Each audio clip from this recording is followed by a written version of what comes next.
Hi, I'm Alex Usher, and this is the World of Higher Education podcast. As you know, this show is dedicated to a global perspective on higher education, one that generally tries to encompass the entire world. But covering the entire planet is difficult. There's a lot of countries out there, and very few trends which are truly universal. That means you need to keep track of lots of developments and policies in different countries that are overlapping, complicated, and contradictory. And that's hard. I know. I've been writing our World of Higher Education Year in Review publication out on December 3rd. And trust me, it's a brutal task. But for the past year or so, another group has been trying its hand at something similar. The group is called the Global Observatory on Higher Education Changes, or GOHEC. It's a collaboration between researchers from 15 countries, including some figures familiar to faithful podcast listeners, like Romulo Pinheiro and Isaac Fruman. And it's specifically devoted to answering the question, what is new in higher education? The group's first annual report was published a couple of months ago as a special issue of the Journal of Research and Innovation in Higher Education, and so we've all had a chance now to read it. Today, our guest is Attila Pausits. He's professor of higher education research and development and head of the Department of Higher Education Research at the University of Continuing Education in Krems, Austria. He's one of the ringleaders of this group. And in the show today, we talk about what goes into making a truly global report like this, what the findings were for this year, and what kinds of trends we might see in the future. But enough from me. Let's hear from Attila. Attila, tell us about this new report and the idea behind the Global Observatory on Change in Higher Education. What gap were you hoping to fill in the way that we study higher education globally?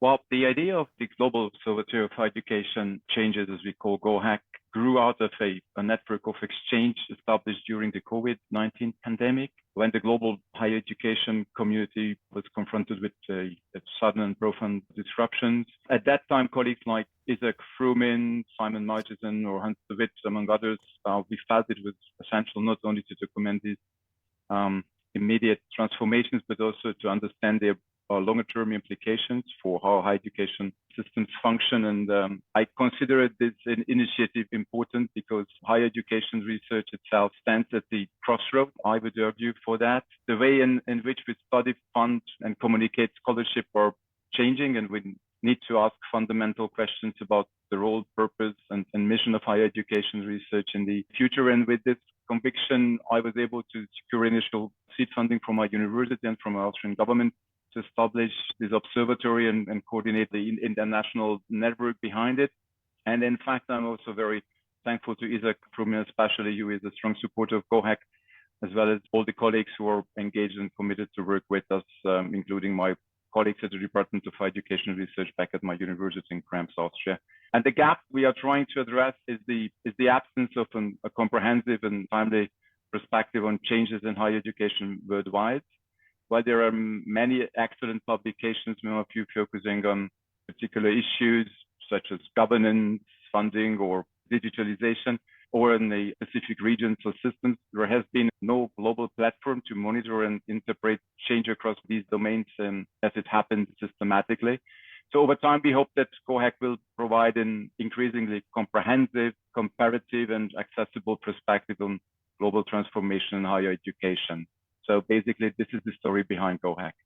So why is it so important to shift from describing systems to observing change as it happens? I mean, one of the problems with just observing change is, if you're trying to do that alone, apart from the deeper description of systems, sometimes you miss like what it is that's being changed. Why the shift? Well, I think there was a number of great contributions towards longitudinal studies and time series, but somehow what's often missing is the translation of these findings into insights that are directly usable by policymakers, institutions, and other stakeholders, so to say, the client of our work. So simply how the systems look at the given moment, I think this is not enough, so to say, but how they evolve, transform, and respond to emerging challenges. I think this is more interesting. Because change by definition involves movement, which is something that cannot be captured by the kind of a snapshot without looking in the progress. So from the higher education research, I think without higher education development and vice versa makes very little sense. So I think that this engagement towards this kind of transformational perspective is really needed so that the ways our work is kind of currently funded and how academic careers are structured often limits our ability to pursue this kind of sustained and dynamic observations, being a higher education researcher. And I think the question regarding the impact beyond academia remains limited. And this is maybe where we really would like to increase the relevance and the reach of higher education research with this initiative. So most observatories tend to focus on national systems or regional systems, or maybe they're focusing on a particular slice of higher education. You're trying to look at all of higher education and you're adopting a global perspective. And obviously that's very, very challenging, but there's got to be, like, what are the insights that only become visible when you observe change across borders rather than within single countries? I mean, what's the payoff for all that extra work? Yeah, simply I could answer your question. We like challenges, but I think this is a bit more here. So the global perspective, I think, allows us to see patterns and interdependencies that remain invisible without national or regional boundaries. Many of these forces reshaping higher education today, such as, most likely we will talk about this later, geopolitical tensions on demographic shifts, are in fact transnational in nature, yet they manifest differently across contexts. So observing these dynamics globally reveals how similar pressures produce divergent institutional responses depending on governance traditions, policy frameworks, and academic cultures. And then this is our work getting more and more interesting. By comparing systems side by side, I think we can identify converging trends, but also looking and mapping asymmetries and vulnerabilities. So this makes it possible not only to monitor change, but to understand how global drivers translate into local realities and where early signals of transformation are likely to emerge next. And I think this is really a challenge towards, dedicated methodologies and also the perspective on individuals contributing to this network and the observatory. So I'm not saying that this is, going to happen within our first year or so, but at least that should be the goal for the observatory over time. I understand you used some AI-assisted text analysis to do that. What methods did you use there? Well, I think today almost everyone look at AI and try to do research on it or try to use it for its own research. So at GOHEC, we see a great value in combining these AI tools, but with human expertise. So for example, and this is a kind of a spoiler here, we use AI-assisted text analysis to map higher education research centers, programs, and thematic cluster globally, which will be published early next year. And these methods help us detect broad patterns and emerging trends across larger data sets. So to say, the signal of change that might oversee remain hidden. And in fact, without our international network and the interpretation of and the validation of these data, I think we might create also some errors. So I think this kind of combination, or in this way, we ensure that human insights provide depth and nuances and meaning to the story behind the data. And just coming back to this idea of mapping higher education research centers, which has been, I think, greatly contributed in the last decade or so by the International Center of Higher Education in Boston College. So to say, we took over this idea of a kind of a global inventory of higher education research centers and programs. But with our limited resources, here also AI did a great contribution to really map the evolution and the development of these centers and programs in recent years. So Attila, let's turn to what you actually found in your work. Looking across all the 2024 data and the regional analyses, what were the most significant or surprising changes that you observed worldwide? Well, I think one of the most striking developments in 2024 is the acceleration of digital transformation initiatives, particularly the integration of AI in teaching, administration, research, operations across different regions, for example, Japan and South Korea. Another significant shift is the reorientation of internationalization strategies. While earlier waves kind of pushed student volume and mobility, many European systems are now moving towards a more selective, values-based partnerships and resilience frameworks post-COVID. Somewhat surprising, and I think that you discussed in this podcast also this topic area, a trend in the increasing political and regulatory interventions in higher education systems, especially in the US and some Central Eastern European countries, which challenges long-standing assumptions about institutional autonomy. And one of the report's key contributions, I think, is the topology of change from governance reforms and funding models to, as you say, digital transformation, internationalization. Which of the most was unexpected? I mean, digitization, we probably knew about. Internationalization, probably we knew you could have known that without, doing quite that much work. What was the unexpected stuff? I think, and in fact, maybe the speed of change. I mean, we know that higher education institutions, besides the church and the military, are the oldest organizational forms on earth. But in this particular case, when it comes to the rapid uptake of AI guidelines, for example, in Japan, an institutional restructuring around digital data governance, I think signals a deeper systematic shift than just incremental change.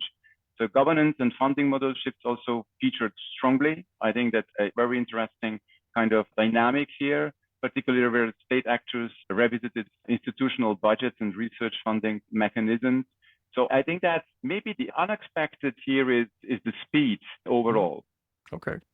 People say universities can't change, but I guess they do. So in addition to the global picture that you provide, you've got a series of regional briefs.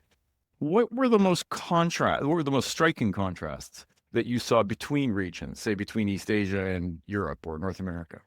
Of course, I would recommend you read the publication because in the nutshell, I can't really kind of tell everything in this very moment and within, a couple of minutes, but at least maybe some directions like, in East Asia, the key focus was on leveraging technology and population shift, like the AI integration and strategic internationalization tied to a kind of demographic decline were central, while in Europe, the trends are more kind of values oriented, like while internationalization remains important, the framing is shifting towards ethical partnerships, micro-credentials, and digital green transitions, concerns about academic freedom and institutional autonomy. In North America, especially in the US, I already mentioned markedly, diverging patterns like increased political interference and equity and inclusion and diversity issues that we all heard and knew about this, and kind of this ideological regulation stand in contrast to the more kind of multilateral collaborative models in Europe and the tech-driven strategies in East Asia. The report emphasizes the importance of detecting early signals of change before they consolidate. Is there any examples of, say, weak signals from 2024 that may point to more significant shifts in the years ahead? That's a very interesting question. I mean, if I would have a glass ball in front of me, then maybe I could tell a bit more about this. But maybe just to mention one, and this might lead to not only to kind of a stronger signal to changes over time, but maybe a kind of a fundamental discussion about new public management, because one of the big signal we picked up in the report is the emergence of funding reallocation in national systems, which might lead to a broader discussion and change of governance tools used in the past, such as performance agreements. So more broadly, I think there should be a debate, or there's already an ongoing debate on new public management as a conceptual framework for higher education, which we all know are used in the last 2 decades or so. I think that we need maybe a new public management as the governance tools we use are not appropriate regarding the dynamics and the speed of change, as I mentioned earlier. So I think that could be kind of maybe a more fundamental discussion about the tools and instruments which we all know and or learned to use in the last 20 years, so that those instruments might be not kind of able to support us kind of driving through this dynamics and speed of change in the upcoming years. This is GOHEC's first report, and you describe it as a kind of a pilot for the observatory's broader mission. What are your priorities for the next phase? Like, is there going to be methodological changes or conceptual changes next year in the next report, or as the observatory continues to evolve? Yeah, I think that, we are eager to get a feedback from the community, from colleagues, from our different networks and kind of clients of the observatory. But yet, I think there is at least 3 kind of goals, maybe even in the short run. One is indeed, as you mentioned, the consolidation of a methodological framework. In the first reports, we kind of used a kind of a geographic dimension, and we try to kind of accommodate the topics around dedicated regions. I think that the goal is to expand the coverage beyond our covered regions by including more robust data also from regions that remain underrepresented in our first pilots, such as Africa, Latin America, and the Middle East, which are kind of also very interesting regions and development. And we often tend a bit to kind of, sitting at the very moment in Austria, like, looking to Europe, looking to the US, looking to Canada, looking to Australia. So I think that should be also somehow incorporated in our future work. And this would kind of call for a new regional partnerships and experts involved in our work in the future, so that GOHEC could reflect the true global diversity of higher education systematically over time. And I think the ambition is for GOHEC to evolve, and let's see how far we get with this, from a kind of a traditional observatory into a global early warning and foresight platform capable to detect structural shifts before they consolidate and maybe even inform both policy and institutional strategy worldwide, which I know that is quite a demanding and challenging goal, but why not to aim high? And I think that is maybe also something that we would need, because I started to put some kind of criticism of higher education research, being also a higher education researcher in the network. And I think that the evolution and the development of higher education research over time, including journals, publications, and the knowledge production is really impressive. But I think we should also look at our different customers, clients. And I think we should not only look back, but especially looking into the future. And I think this is also where policymakers are more interested, not only reading the past, but really looking into the future. And maybe that could be a kind of or that is a goal in maybe a future strategy or mission of GOHEC for the upcoming years. Attila, thanks so much for being with us today. Thank you. It was a pleasure. And it just remains for me to thank our excellent producers, Tiffany McLennan and Sam Pufek, and you, our listeners and readers, for joining us. If you have any questions or comments about today's episode, please don't hesitate to get in touch with us at podcast@higheredstrategy.com. Join us next week when our guest will be Rob Annan. Rob is president and CEO of Genome Canada. He'll be joining us to talk about the developments of global science and science policy in Canada. Bye for now.